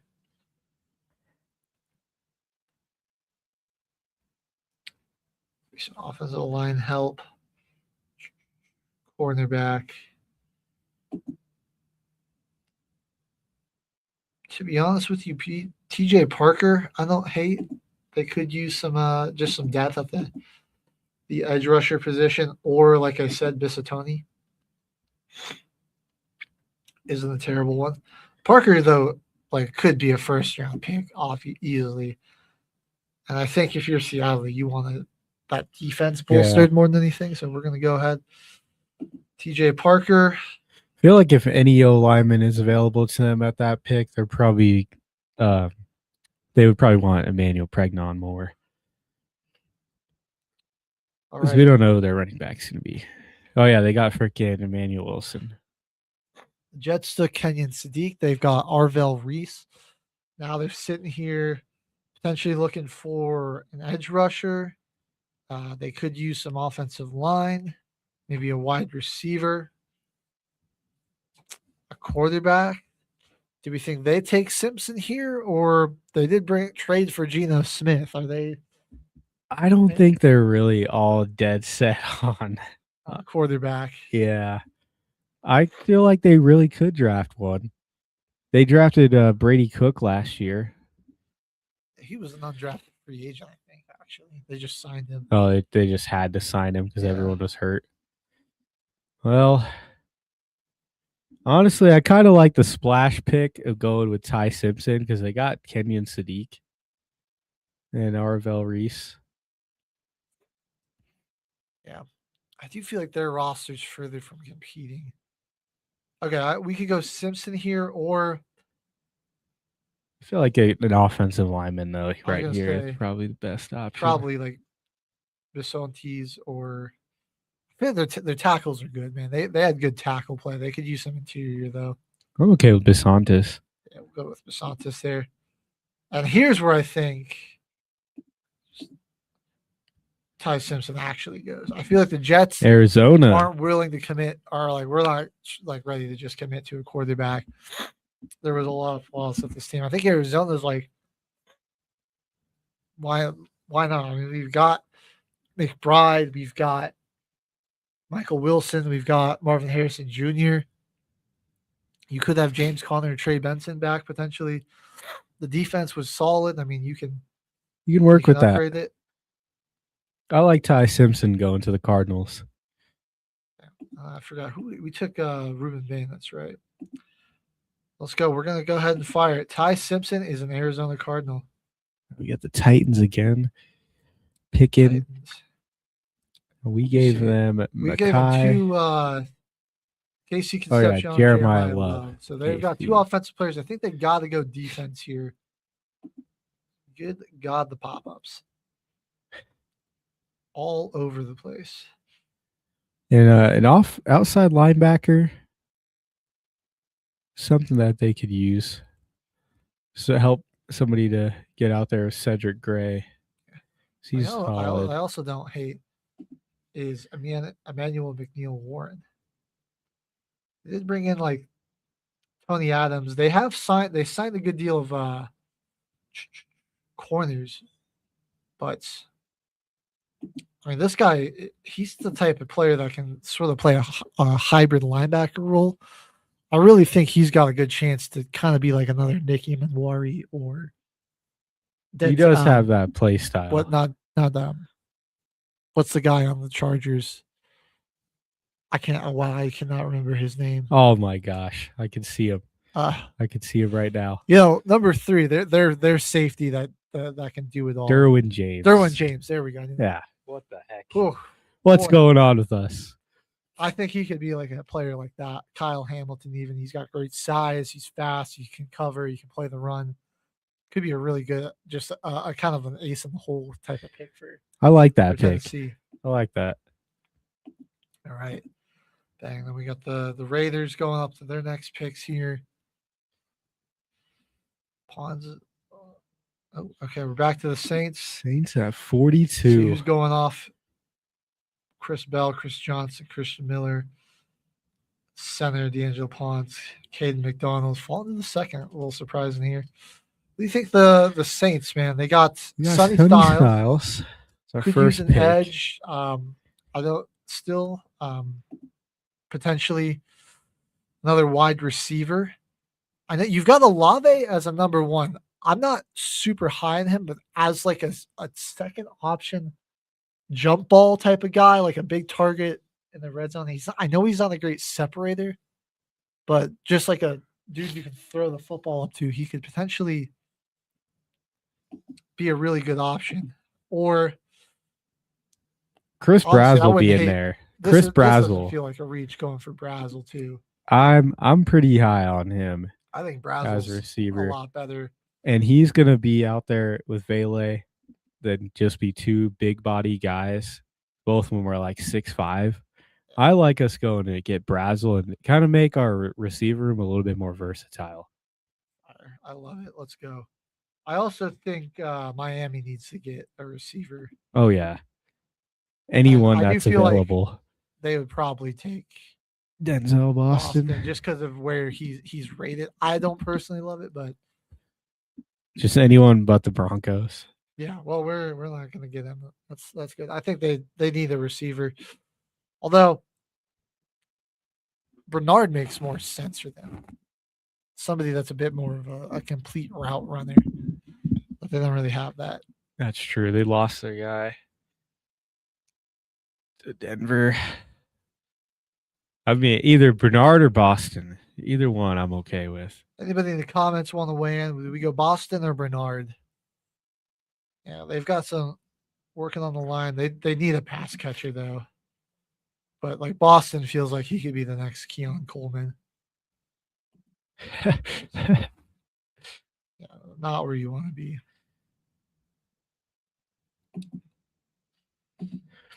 I say go with Jeremy Bernard. Bernard, it is. We'll see if some other sucker team takes him. Like maybe Jets the up. Jets reject that. Okay. Let's see. They've taken Sadiq, linebacker. They could potentially use a wide receiver. Well, they do still have Garrett Wilson. They have Adonai Mitchell too. That's true. If they picked Kenyon Sadiq, I'm actually kind of afraid of this team if they had a quarterback. That's good young weapons. Garrett Wilson, Mitchell. Says they need edge, wide receiver. Malachi Lawrence, I don't hate here. But actually, no, that's not a bad one. That Or would be Keith- good for them. Keith Abney. I think we go Lawrence. That's a little bit more of a need as an edge player. Yeah. Boom. Cardinals. After they just selected, Now we're on the Seahawks. the Ravens. The Ravens. It's a bird. One of those birds. All right. They took Malachi Lemon. They're definitely a team. They lost some guys on the offensive line. They need some D tackle help for sure. I also don't hate them going for a corner here. Abney probably makes the most sense at where they're at, you know? Yeah. You go and look. He's right around rank 50 out of the corners, but a lot of the other guys ahead of him are already They've already been off the selected. board. Yeah. He's like the best available corner right now. Their secondary has been needing help the last 2 It's years. It's been shaky. So we're going to fire Keith Abney here. AJ Halsey to Buffalo. Max Eichen. Denzel Boston goes to the Patriots. Gabe Jackus. Caleb Packers. the Packers. This Finally is getting really the their Packers first their pick? They Holy don't have a first crap. round pick. Oh my gosh. I also think they do really need somebody in the secondary. I mean, that's a little bit of a question mark. Their depth there. Their guys have developed into starters, I feel like, but they just need depth. But I do think They need depth. I don't hate Traydon Stukes, but also Green Bay wasn't that good against the run. I think looking at it here, Lee Hunter's a little bit better. Just Yeah. overall, Getting a I guy think up he- in the middle. higher upside, and it will help your run defense. You know, That's true. they Because were they are changing their scheme. yeah. So I think we go Lee Hunter there, Tony Williams, Oscar Delp, Zion Young, Isaiah Trotter, Kamari Ramsey, Anthony Hill Jr., Keelan Rutledge, Traydon Stukes, Skyler Bell. Now we finally get my Denver. Broncos first pick. Yeah, we're not trading this way. Get out of here. Well, holy crap. I mean, I did not expect him. Wow. Jacob Rodriguez. available, Holy but if he's crap. here- Dude, that would be sick if he was there. I mean, like, I was like, we got to take a running back, a linebacker here. I thought like we'd maybe be going with like Jake Galladay, or there was like a shot like, yeah, maybe we take Mike Washington Jr. or Eli Stowers is still here. But I think, Oh, yeah. I mean, Jacob if he's here, Rodriguez would he be has better. to be the guy that we take. So we're firing that off. Jacob Rodriguez, Cassius Hal. It's going to be big for the Broncos stars next year. Got to show up. Yeah, we're gonna have the Battle Hawks now. We're going on here. We took trying to remember who we took for them. TJ Parker, that's right. So got them an edge. They really don't need defensive help. Could this be the team that goes with Washington? I was gonna say, I mean, you've got Charbonnet, he's still gonna be there, but Mike Washington, a bit of a change of pace, speed type of guy. I don't hate that here. That makes a lot of sense to me. I also see him going to the Packers. Mike Washington, Yeah. potentially. They kind of need a. Well, here we maybe go. one We of got, those I think backs. for Seattle, you got Mike Washington or Keontae Scott. I like two. Those are Oh, yeah. if you're gonna take somebody there. I think they kind of want to keep bolstering the defense. Oh, all right. Their running game was kind of shaky until the playoffs Yeah. last year, anyways. Mike They did. Washington might be there later on. They did win without it. Well, see, here we go. Now we've got Arizona, who I don't think we've taken back for yet. Now they've got Simpson. No. They've got Bain. As much as Mike Washington does actually intrigue me here, I think they kind of can't ignore O-line. They might have to go and take a tackle here. Let's see where we're at here. Position-wise, tackles. Those guys are off. Yeah. Crownover is probably going to be your best. That's probably the best guy. Still. I would love to take a running back, but I think you can still get somebody at 104. That's solid. So bang. Titans are not going to trade with their division rival. I'm sorry, that's just not going to happen. You see what we got for Tennessee so far. They've had a good draft. Love, Concepcion, now McNeil Warren. Looking at it here, maybe they go secondary, although I know they've got a lot of big boys. But, dude, like, the fact that Caleb Banks is still here, that's very enticing for me.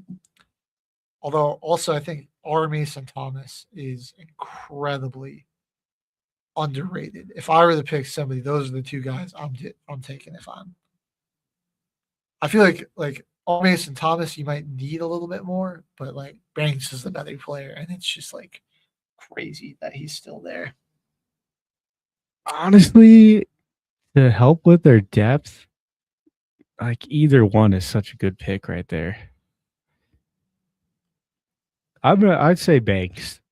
They've got the pieces that can really develop him, and it could really be a good defensive line with him rotating in. Bang, we're back to the Saints here. Let's see. We picked Sonny Styles and Chris Brazzell. So far. I'm feeling like maybe an edge rusher here. Is our boy still there? Which guy? R. Mason Thomas. No, he just went. Does not look like it. Oh, he just went to the Bengals. Got snatched just before that. Dang. Well, I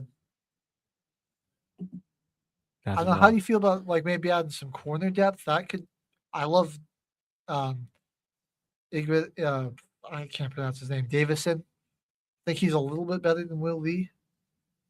I'm okay with him there too. I'm saying I like that pick there at the corner. We'll go Davison. Boom. Good pick there for the Saints. I think they're building a solid roster here. All right, Miami has taken Bernard, Pregnon, and Mansour Delane. I mean, take your pick. I think they probably want to go more offense. Yeah. Offensive line, if I'm being honest, dude. They still got some issues there. If they really just want to figure out a rotation, something that works in this offseason, like a group that's got some synergy in protecting the quarterback. I feel like you take Jennings because I know he's another guard. Oh, he's still there. He's nice though. Yeah. He could be a center. Also, definitely, you could move him around. You can work with him. Darren Price going to the Bengals. That's an intriguing pick. Ravens, do they want to trade back and get 2 more picks or get another pick? Yeah, we'll leave that. Okay. Well, looking at their team, who we've taken, you can see we've gone Lemon and Keith Abney. I do think they need some interior offensive line help. Parker Brailsford sitting right there. Great option. I would be fine with him. Mind that. Going. So I think that makes a lot of sense. We take him. All right, the Packers, they got their next pick here. Reject that. Why not? Okay. Let's see. Who do we take with their first pick? That was Lee Hunter. Could definitely still use a corner. I think that's probably their next thing, honestly. Malik Muhammad, he's actually, I think he's really slept on. He's pretty good. That makes a lot of sense. We go Malik Muhammad here. They need some depth at least. Dolphins got a lot of picks. Yeah, Dolphins, they're back, man, with some more picks. Reject that. Get out of here, please. All right. Well, they've drafted 2 offensive linemen. They've drafted a receiver. They've drafted a corner. Eli Stowers being there, that's pretty intriguing. Really have a tight end? Who's their tight end? It wasn't Darren. It was Darren Waller. That's who it was. I mean, Malik Willis. They want some weapons for him. I doubt he falls, but if he's here, Miami has to take him. Yeah. And boom, look another at pick. Holy crap! The Dolphins, man. Dude, they could be right back up there, making a little competition there in the East. See if they get it figured out. They have a lot of picks, though. Let's see who they got. I think they take an edge player here. Yeah, they need some Derek good Moore. depth. I don't know. Let's see what PFF ranks Derek Moore and that Danny guy. Because I think Derek Moore should technically be ahead of him. Yeah. Moore is ranked a little bit higher than him. I think Derek Moore is the play here. Yeah, he'll be a good, solid pick for them. Okay. All right, we're keeping them moving here. Cowboys up again. They've had an interesting draft for them. We've got 2 secondary guys. I just don't see. They've re-signed Pickens is back. Ferguson's still there. I just really don't think they need anybody in the offensive side of the ball. An edge rusher could be the play to go for him here. I want to compare that. Let's see. Danny Dennis Sutton is the PFF 67th overall player on the board. I want to see where Deontay Lawson ranks there. I think that'll 110. So, yeah, I think we'll go. Where's he at? Danny. Oh, did he get drafted? Oh, he might have got picked. Yeah. Damn! Wow! Right before that. Oh, that's rough. Who else is there? Well, Romelio Heights is actually he's pretty solid. He's way underranked on here. I think above. Okay, now he is below both of them at 77, but yeah, that's not a bad I pick. think edge is a little bit more important for them, so we'll go Romello.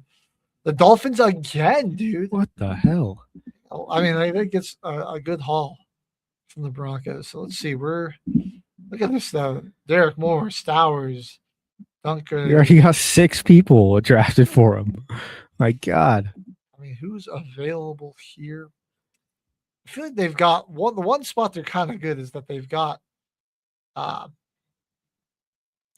people on the offensive line. Or I mean on in the running back room. But you know what I don't hate? Surratt. I mean, because come on, dude, you've got Brazel, but then who's behind him? Tutu Atwell. Yeah. I can't do that. After that, I genuinely cannot think of another Dolphins receiver. They gotta pick up another receiver. Again, get Malik Willis some weapons. Seattle. They've had a pretty good draft. I like what we've taken for them. You see Keontae Scott, TJ Parker. This is probably a good spot for them to take a running back just to back up Charbonnet, Yeah, I want to see who's available too at this point. I feel like Emmett's probably the best.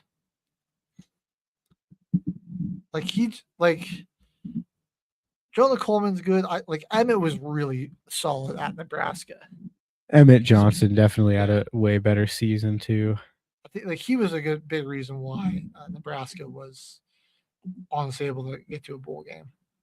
You see Claiborne going off, some other interesting guys here. Titans with the first pick around 4.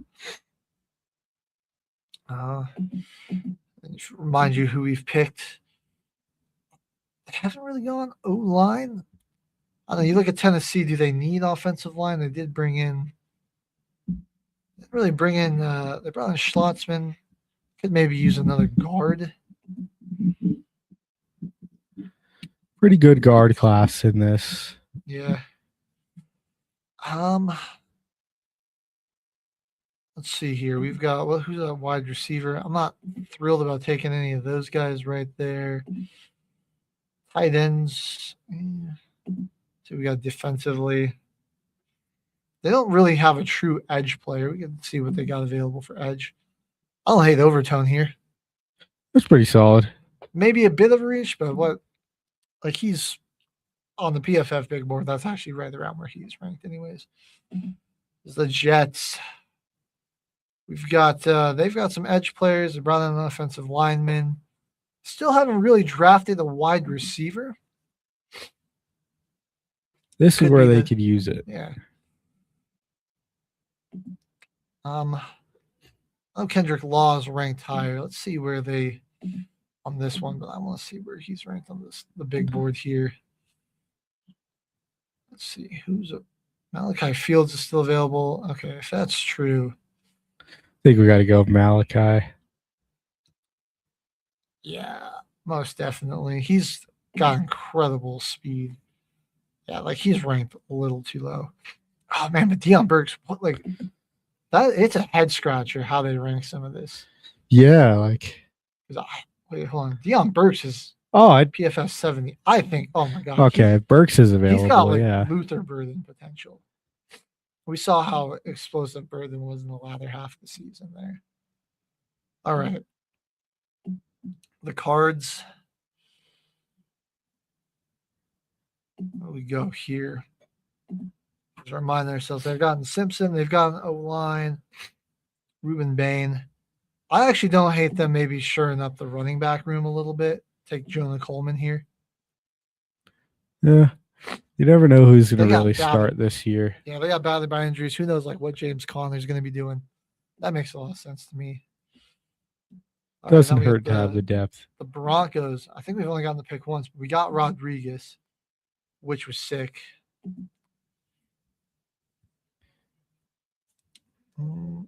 Let's see what we got here. A couple of centers, which I don't feel like we need. Honestly, Michael Trigg. Let's see who else is available at tight end. I don't hate going to tight end here. Let's see. I think Trigger Randon is. Where am I blind? Yeah, I think Trigg's probably the best option for the Broncos here. We'll go ahead and fire that off. Get Trigg here. And then, boom, we've got another pick. Let's see who's available at running back. Kalon Black, he was solid. Seth McGowan, Singleton, Ramon Henby.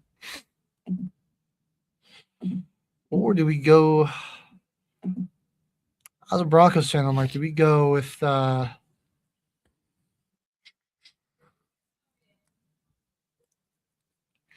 we go with a defensive tackle here? Or a running back? Let's see who's available D-tackle wise.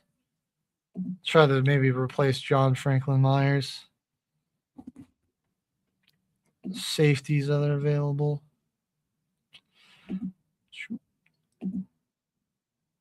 Yeah, honestly, I feel like this may be a bit of a reach, but I don't hate Singleton here. That's not a terrible pick. He's a pretty good back. Yeah. It's like him or Renee Conga. I don't know. We could definitely just use the competition in the running back room, so we're going to go Kalon Black. Oh, whoops. I meant to go Singleton. Well, Kalon Black's all right, too. All right, we got the Cowboys.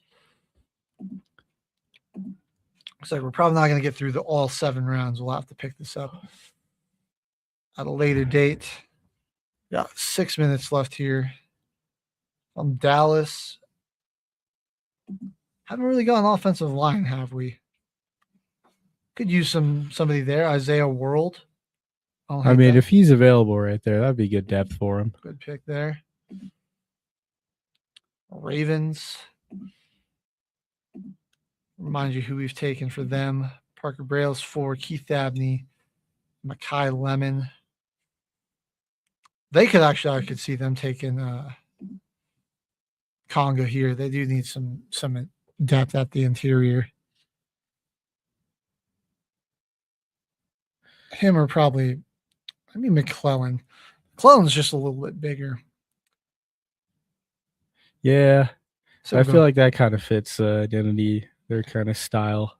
Their defensive line is it's big. McClellan. All right, we got the Pack again. They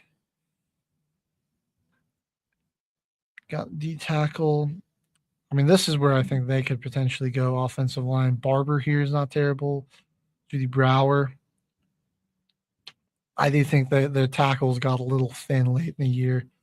I like Barber a little bit more than Bauer. Yeah. Take him. Past the Bills. See everyone going off the board. Here we go. The Dolphins again, dude. Wow. They got a lot of picks. I've already taken 2 offensive linemen. 2 linemen. We got 2 receivers. Honestly, and a tight end. Devin Moore. I think they could still use more secondary depth. Yeah. Take Devin Moore there for him.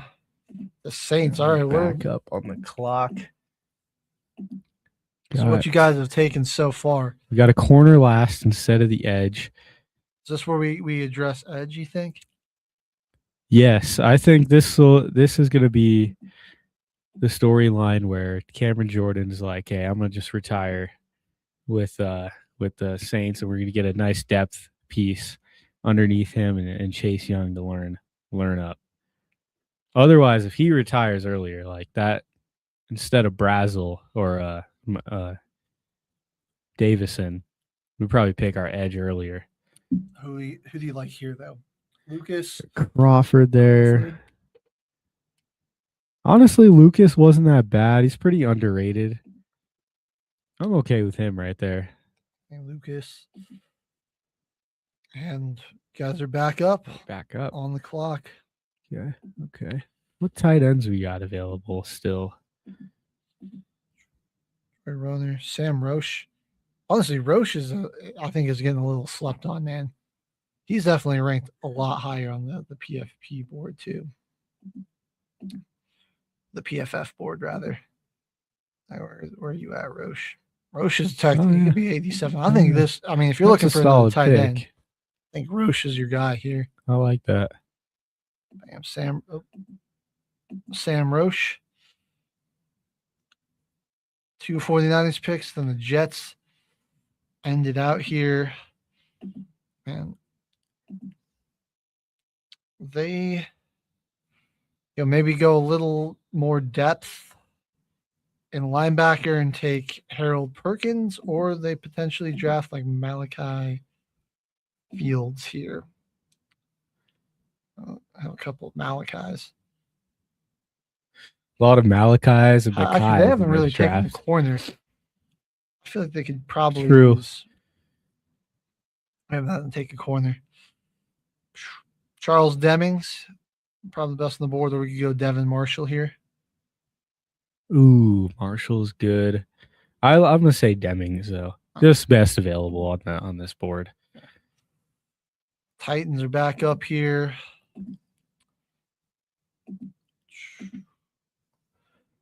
They also have a lot of picks. Yeah, they got like a solid draft here. Did we pick offensive line? No, we didn't. This could be a good time. They might go for like a depth piece. I don't think their offensive line's all that bad. They kind of figured out some success in the later, like to the end of the season. Definitely couldn't hurt. I mean, Tristan Lay here. They They haven't really signed any tackles too. They did more go interior. So they got big O lineman from Clemson. There's a lot of freaking trades in this, dude. Holy crap! All right, the Cards. This will probably be our last pick. And we'll have to sign off here.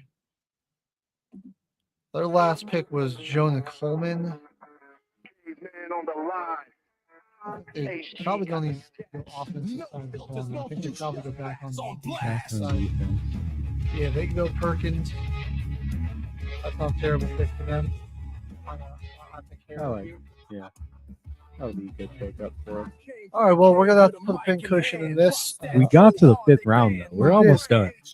Hopefully, the site doesn't just refresh on me randomly. I'll try to keep this up and we can finish it off and take a good look at it next week. That's going to do it here for us until the final whistle. Caveman, See you next week, everybody. Life is like a duck. Tough times don't last, but tough people do. Here at Military Broadcast Radio, we're teaming up with our friends at Die Tired, the veteran-friendly music band spreading strength, resilience, and mental health awareness one shirt at a time. And check this out. Their brand new shirts feature broadcast beaker right on the breast pocket. A reminder that you can weather the storm, and you're never alone. Shirts are only $25 and proceeds support giving veterans a voice. MBR's mission to teach veterans how to podcast and videocast. Because when our vets are talking, they're not overthinking. They're not second-guessing. Together, we stop the 22 stigma. Grab your shirt today at nbradio.us and hit the shop. Or go directly to toramerch.printavo.com/merch/dietiredband. That's toramerch.printavo.com/merch/dietiredband. Suit up, stand strong. Remember, we're unduckable together. You're built tougher than the storm. Ladies and gentlemen, thank you for tuning in to Military Broadcast Radio. As we wrap up today's show, we want to remind you that the podcast of today's episode will be available right after we go off the air. So if you missed any part of the show or want to listen again, be sure to check it out. And remember, we're here to support and honor our veterans. Your stories and experiences matter, and we are committed to giving you a platform to share them. That's right. We're here to give our veterans a voice.